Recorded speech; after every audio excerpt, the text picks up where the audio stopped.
Bien, excelente exposición.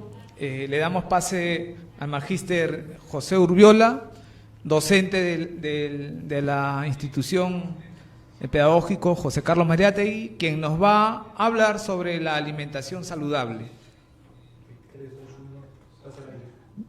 Ok, ¿qué tal amigos? Efectivamente, hablar de la alimentación saludable nos invita a reflexionar, en primer lugar, sobre quiénes somos, cómo somos los peruanos o los latinoamericanos. Muchos de nosotros provenimos o somos hijos o nietos de migrantes. En mi caso, por ejemplo, yo provengo de parte de padre puneño, en un lugar en donde, en base a la ganadería, al campo, sobre todo, por ejemplo, se consume el ganado vacuno, ¿no? El cordero, la oveja, y se come productos como el chuño, ¿no? El queso, el maíz. También por parte de mi madre provenimos de zonas, ¿no? Como por ejemplo Ica, en donde también ligados a la vida del agro, del campo, se come pues la famosa carapulcra, el manchapecho, como se dice, y somos por cultura y por historia muy ricos en la diversidad culinaria. Incluso se ha desarrollado una enorme industrialización de este ámbito y han puesto a la cocina y a los alimentos peruanos en los primeros lugares del mundo en términos de su calidad. Sin embargo, ¿cómo nos hemos alimentado a partir de esta experiencia? Nos hemos alimentado, por ejemplo, con platos suculentos. Comúnmente, a lo largo de nuestra historia, hemos comido pues nuestra sopa, a veces nuestra entrada, nuestra sopa, nuestro segundo y encima el postre. Eso era lo tradicional en lugares que más o menos podían garantizar, digamos, una alimentación históricamente reconocida en nuestro país. Sin embargo, justamente por provenir de experiencias del campo, productos de que la gente trabaja, pues ara el campo, requiere un esfuerzo físico que no se necesita en las ciudades. Y justamente la alimentación era pues su segundo con un cerro ahí, acompañado siempre de arroz o de algo que aportara, por ejemplo, a las proteínas, a las carnes, una satisfacción al común de los peruanos. Y estamos hablando pues desde a lo largo casi de toda la historia de la República. Entonces, este tipo de alimentación incluso viene con algunas cosas como que nuestras abuelas decían, ¿no? Los niños gorditos están sanos y además felices. Se generan prejuicios, ¿no? Y nos preguntamos, ¿cómo hemos sido educados? ¿Cómo es que nuestro sistema educativo nos ha formado con respecto al tema de la alimentación? Y yo creo, para ser autocríticos de alguna forma, que hemos tenido un déficit histórico en este tema. Saludo más bien en este último diseño curricular que se haya puesto énfasis en una competencia como el hecho de desarrollar una cultura de vida saludable que nos está permitiendo a los maestros de educación física, a los maestros en general, abordar lo que es el tema de hoy, la alimentación saludable. También quisiéramos, en un segundo punto importante del día de hoy, recordar cómo estamos en el mundo, cómo estamos en América Latina, cómo estamos en el Perú con respecto al tema de la obesidad y el sobrepeso. Según información oficial, revisemos la Organización Mundial de la Salud, el Instituto Nacional de Estadística en el Perú, y podremos decir que 60% de la población del mundo tiene obesidad o sobrepeso, y en el Perú 75%. Es decir, 3 de cada 4 peruanos estamos en esta condición.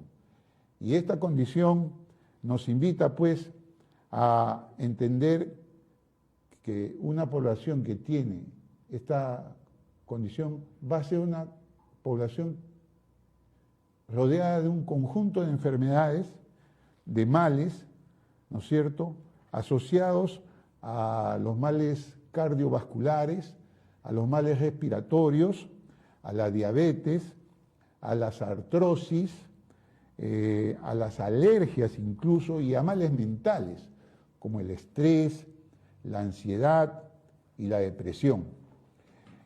¿Por qué se han producido estas condiciones de obesidad y sobrepeso en la población mundial y en particular en nuestro país?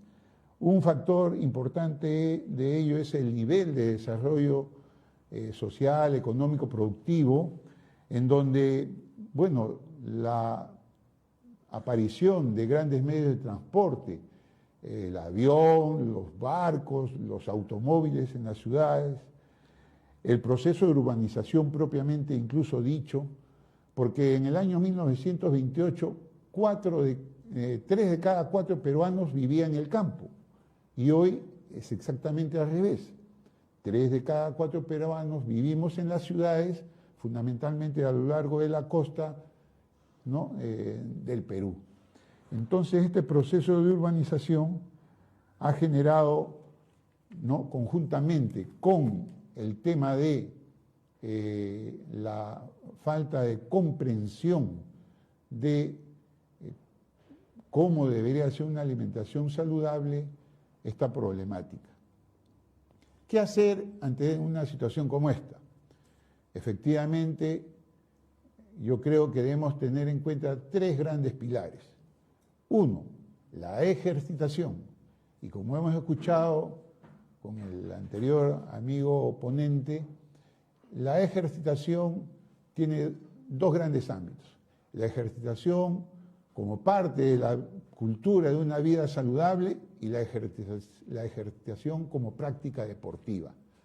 Ambas cosas tienen sus propios cánones, tienen sus propias recomendaciones que hay que tenerlas muy en cuenta para desarrollar, como decimos, una cultura de vida saludable. Entonces, uno de los pilares es la ejercitación. Un segundo pilar, como hemos escuchado, es dormir bien. Una persona que no duerme como mínimo siquiera 6 horas y de manera ideal sus 8 horas, ¿no?, es una persona que jamás va a estar saludable en términos físicos, en términos emocionales y en términos incluso mentales, hasta espirituales diríamos. Porque una persona que no duerme va a suceder que no duerme durante la noche adecuadamente, durante el día va a sentirse cansado, su cuerpo no va a responder a las exigencias de su quehacer cotidiano y sus facultades, incluso mentales, físicas, coordinativas, motoras, van a verse evidentemente dificultadas. Y un tercer pilar para el desarrollo de una cultura de vida saludable es justamente la alimentación sana.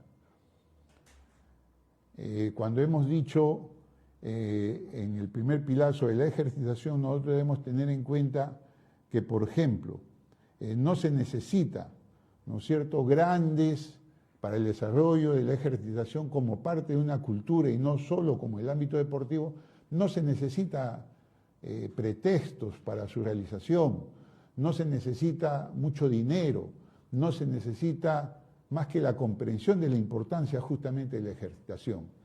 Para las personas en general, lo mínimo que se recomienda es una caminata durante media hora diaria, es lo mínimo que se recomienda para mantener una condición saludable. Ideal sería que como mínimo 3 veces por semana durante media hora se dedique como mínimo a un esfuerzo de ejercicios profeso para mejorar sus capacidades físicas, coordinativas, ¿no?, mentales y también emocionales. Yo creo que la ejercitación debe ser parte de asimilar una nueva forma de vida, a generar una nueva cultura, no debe ser algo distinto a lo que genere la satisfacción, el placer de vivir sanamente. También creemos que cómo alimentarnos. Yo les cuento a partir, por ejemplo, de nuestra historia. Nosotros en el mes de marzo, y esto es autocrítico, yo lo puedo decir, por ejemplo, pesábamos casi literalmente 100 kilos. Esto ya, evidentemente, hasta médicamente tuvo una alarma en mí. Hoy estamos pesando 89 kilos. Producto de esta pandemia, producto de este proceso autocrítico, hemos bajado 11 kilos, pero sin la necesidad de someternos ni a dietas extenuantes, ni a ejercicios con alta intensidad, porque a diferencia de un deportista calificado, a un deportista que tiene como objetivo para su ejercitación resultados, para nosotros la ejercitación debe constituir una nueva forma de vida, una nueva forma de entender como un factor elemental, fundamental, para construir, repito, una cultura nueva de vida saludable. ¿Qué debemos hacer para oponernos justamente a la obesidad, al sobrepeso, a las enfermedades derivadas de ella y también para impedir, ¿no es cierto?, que nuestro sistema inmunológico esté debilitado y no podamos hacer frentes como a este caso de la pandemia y tener resultados como los que hemos escuchado? Un deportista calificado que está preparado físicamente muy bien, en 2 semanas tranquilamente puede recuperar su salud, pese al COVID, pese al coronavirus. Pero una persona que padece el COVID-19, pero tiene obesidad o sobrepeso, yo les aseguro que no se va a recuperar en 15 días. Una persona que tiene diabetes, lo más probable es que pase a una cama UCI. Entonces, la recuperación, el hecho de garantizar incluso la sobrevivencia de la especie, tiene que ver con el tema de una alimentación saludable. ¿Qué cosas podemos recomendar a partir de la teoría y de nuestra experiencia propia incluso? Es la reducción de grasas saturadas, la reducción de carbohidratos en exceso, la reducción de azúcares, de sales, que nos permita generar un adecuado equilibrio metabólico. ¿Qué supone un equilibrio metabólico? En el caso de la gente que tiene obesidad y sobrepeso, generar justamente un déficit calórico.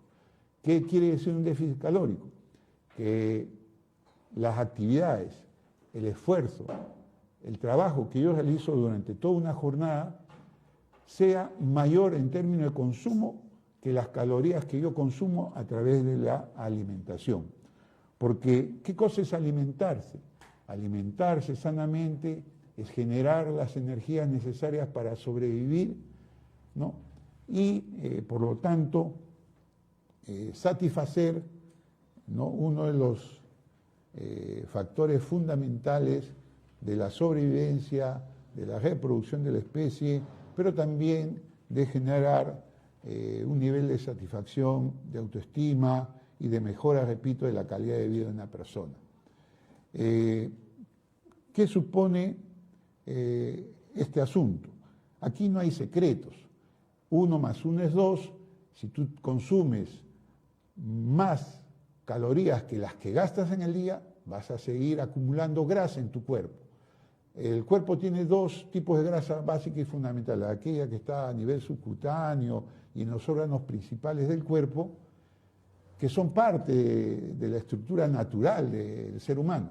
Pero hay otra grasa que se acumula como si fuera una pila que se va almacenando energía, que fundamentalmente en la zona abdominal, ¿no es cierto?, se va acumulando en exceso y que va a impactar de manera negativa en los principales órganos que están en torno justamente de nuestro abdomen: el sistema cardíaco, el sistema digestivo, Producto de todas estas cosas van a venir enfermedades como las que mencioné, incluso los cánceres, de todo tipo.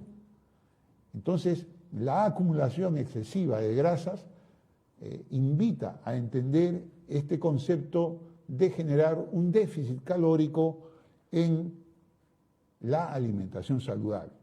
¿Y por qué decimos que no debemos someternos a dietas extenuantes ni a ejercicios extenuantes, salvo aquellos que efectivamente ya pasamos del lindero del desarrollo de una cultura de vida saludable y entramos al ámbito deportivo, en donde ahí ya pues ha sido muy claro el anterior ponente? Nosotros lo que decimos es que nosotros lo que necesitamos es no aceptar dietas de manera arbitraria, no porque alguien nos diga, no porque leamos en el internet, no porque leamos en algún libro, necesariamente esa dieta nos va a hacer bien. Nosotros conocemos, por ejemplo, la famosa dieta, o yo les pregunto, ¿la dieta qué cosa es? El tipo de alimentación de una persona, ¿qué cosa es? En lo fundamental, un hecho histórico, cultural, propio del medio, ¿no? Yo les pregunto, un esquimal, ¿cuál es la dieta de un esquimal? En el Polo Norte, en el Polo Sur, los esquimales no tienen cantidad de frutas, no tienen verduras, pero sin embargo viven saludablemente. Yo les pregunto, ¿cuál es la dieta, ¿no?, por ejemplo, de un pastor masái en África? Ahí su función principal es el consumo de carnes, ¿no es cierto?, y de productos que la propia naturaleza, en torno a árboles, semillas y plantas, desarrolla una alimentación. Entonces, el tema de una alimentación saludable tiene que tenerse en cuenta varios factores, varias variables. Una de ellas es la edad, el peso de la persona, el tipo de actividad física que uno realiza, el clima donde uno vive, el medio social, ¿no?, y fundamentalmente también el tema genético. Ahí estos conjuntos de factores van a definir qué tipo de dieta cada persona en particular necesita. Ninguna persona es igual a otra. Por lo tanto, el tipo de alimentación que se recomienda, se sugiere a las personas son las dietas que, a partir de una indicación de un nutricionista fundamentalmente, o en este caso teniendo recomendaciones generales, que podamos nosotros asumir y resolver. Yo les digo, por ejemplo, ¿no?, ¿en qué consiste hoy día un desayuno saludable? Un desayuno saludable consiste en consumir 1 o 2 frutas previo consumo de agua, que es lo que primeramente hace el ser humano, ni bien se asea temprano, es consumir, repito, 1 o 2 frutas. Luego, nosotros les recomendamos, aquí en el Perú por lo menos, que es lo que conocemos directamente, o en América Latina, que somos muy propensos al consumo de pan. Yo me acuerdo, por ejemplo, de niño cómo nos untábamos pues con nuestra mantequilla y nuestra mermelada, ¿no?, y consumíamos un par de panes, ¿no? Ese pan, yo les sugiero, hay que sustituirlo con productos como los panqueques de avena, que tienen una variedad de formas como prepararlas, pero que te van a evitar, ¿no?, que consumas la harina de trigo, las sustancias en las que preparan el pan que comúnmente conocemos en las panaderías y que van a ayudarte a la reducción de peso. También, para minimizar el consumo de grasas, la leche, el yogur que ustedes consuman tiene que ser el yogur o la leche que se identifica como 0 grasa, es decir, que tengan nada de grasa en su composición. Y yo les invito a que ustedes revisen en el etiquetado de los productos lácteos y hagan la comparación, porque si ustedes tienen como objetivo bajar de peso, tener una cultura de vida saludable, tienen que comparar en las etiquetas de todos los productos que ustedes consuman el nivel de calorías que cada uno de estos productos tiene. Yo les invito, agarren una lata de leche, no voy a decir su nombre, evaporada, ¿no? Y lean la composición y compárenla con ese mismo producto, pero cero grasa. Y miren la cantidad de calorías. Si su objetivo es bajar de peso, es lógico que tienen que optar por el producto que tiene menor cantidad de grasa y de calorías en su composición. Por lo tanto, un desayuno saludable debe estar acompañado, aparte de productos derivados de la avena, o incluso usar harinas no necesariamente como la avena, sino de origen andino en el Perú, como el cañihuaco, ¿no? O la cañigua, que van a ayudar, incluso de repente acompañado incluso con avena, y sustituir el azúcar, ¿no es cierto?, por frutas. Por ejemplo, en vez de echarle azúcar a ese panqueque, ¿no es cierto?, póngale un plátano. El plátano tiene azúcares naturales y va a ser la suficiente cantidad de azúcares que ustedes, la fruta que han comido más el plátano de su panqueque, es la suficiente cantidad de azúcares que el cuerpo necesita durante todo el día. Entonces, y dependiendo también, repito, del tipo de actividad física que uno realiza. ¿En qué consiste un plato de fondo a la hora del almuerzo? Fundamentalmente, usted va a dividir su plato, ¿no?, en una mitad. Esa mitad del plato debe estar compuesta por verduras, ¿no? La mitad de la otra mitad debe estar compuesta por proteínas, es decir, por carnes. Fundamentalmente recomendamos el pescado, el pollo o el pavo, que tienen bajos componentes grasos y su preparación incluso que sea exenta en lo posible, de grasas. Y si se usa aceite, nosotros les recomendamos sustituyan el aceite que comúnmente conocemos como el aceite vegetal, ¿no?, por el aceite de coco o el aceite de oliva. Entonces, porque los especialistas en la nutrición recomiendan este tipo de aceites que van a ayudar no solamente a una alimentación saludable, sino, repito, a la pérdida de peso, a la generación de este déficit calórico.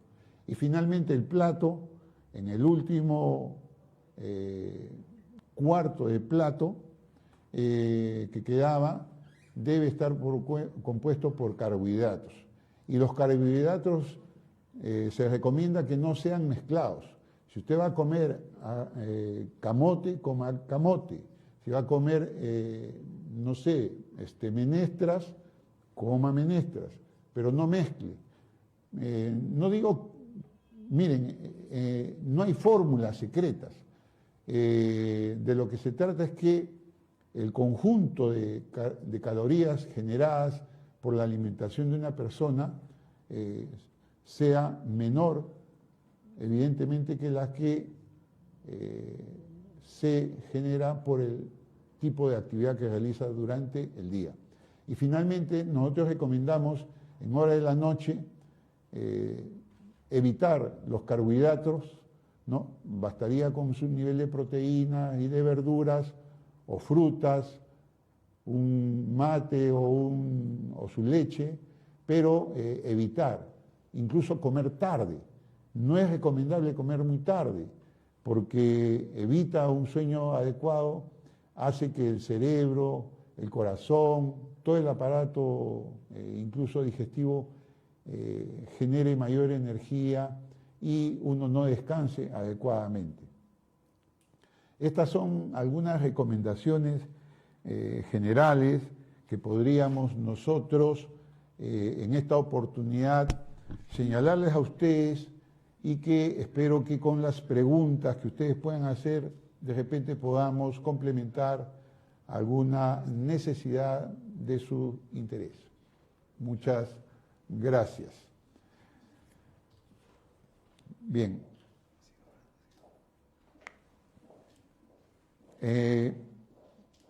Mientras esperamos a los amigos que están encargados de la parte técnica, nosotros podemos agregarles una recomendación. Ejercicio, alimentación saludable y sueño placentero. Es la fórmula secreta para la construcción de esta cultura de vida saludable. Espero las preguntas. Bien, aquí algunas preguntas que nos hacen nuestros participantes, nos hacen llegar nuestros participantes. La primera, ya que nos habló de alimentación saludable, que nos explique un poco más qué relación hay entre la edad y la ejercitación metabólica, edad adulta.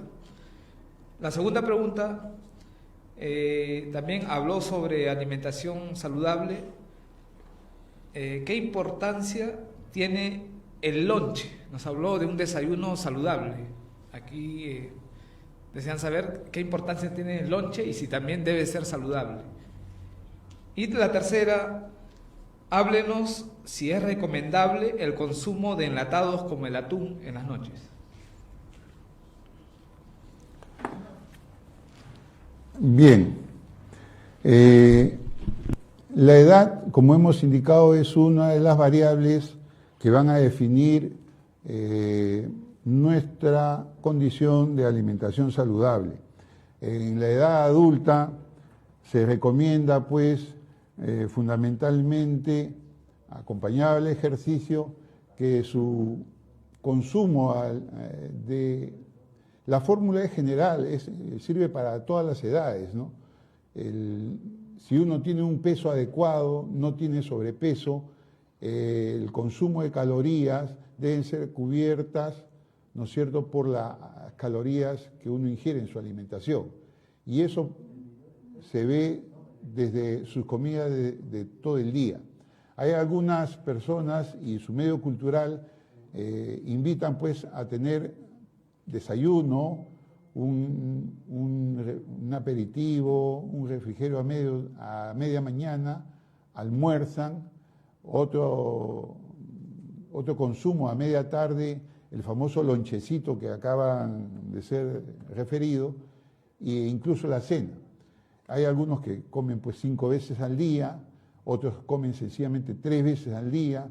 No interesa la cantidad de veces que comas, lo que interesa es que la cantidad de calorías que tú consumas durante todo el día no sean mayores que las que tú gastas durante tu actividad diaria en la medida que tengas un peso adecuado. Pero si tienes el sobrepeso, la fórmula es generar un déficit calórico. Entonces, eso vale para todas las edades. Ahora, evidentemente, que con la edad, todo el sistema del ser humano tiene, pues, un desgaste natural. El corazón no resiste trabajos muy intensos, el sistema digestivo se ralentiza de manera lógica y natural, y por lo tanto, ser una persona de edad y echarse, pues, una pachamanca en horas de la noche lo puede llevar directamente al hospital, lo puede llevar directamente a un impacto incluso hasta cardíaco. Entonces, todo dentro de un aspecto de mesura, sin estar sometido, repito, a dietas extenuantes. Aquí no hay secretos, aquí de lo que se trata es sumar adecuadamente las calorías y compararlas con las que uno elimina durante el día. En ese sentido, creo que estaríamos respondiendo a la primera pregunta. Y sobre el lonche, si estamos pidiendo que todos los alimentos sean de orden equilibrados para el desarrollo metabólico, el lonche también tiene que ser lo más saludable. Y eso no quiere decir que uno no pueda consumir un chocolate de vez en cuando, que no pueda comerse un heladito de vez en cuando, pero aquellos que se echan un helado todos los días, se echan una Coca-Cola todos los días, ¿no? Están directamente yendo al cementerio, ¿no? Y entonces lo más recomendable es que se tenga en cuenta en todas circunstancias. Los productos enlatados, en general se recomienda no consumirlos, ¿no? Pero tampoco somos enemigos de ellos. Todo depende del nivel de alimentos que son, la calidad en la cual están desarrollados. Acuérdense que nuestro país, por ejemplo, tiene una enorme riqueza de producción marina y una de las industrias que nuestro país debería retomar es justamente la producción, ¿no es cierto?, de la producción marina para que pueda ser distribuida a lo largo y ancho del Perú. El hecho de que sea un enlatado o un atún depende, repito, de la cantidad de calorías que uno haya consumido durante el día. Por ejemplo, quienes hacemos actividad física 2, 3 veces por semana como mínimo, el día que hagas actividad física, en la noche, aparte de tu, ¿no es cierto?, de tu carbohidrato, que debe ser lo mínimo, aparte de tu proteína, en este caso sería el atún, ¿no es cierto?, no habría ningún inconveniente. Depende, repito, de esa fórmula mágica a la cual estamos aludiendo. Bien, hasta ahí la absolución de las 3 preguntas.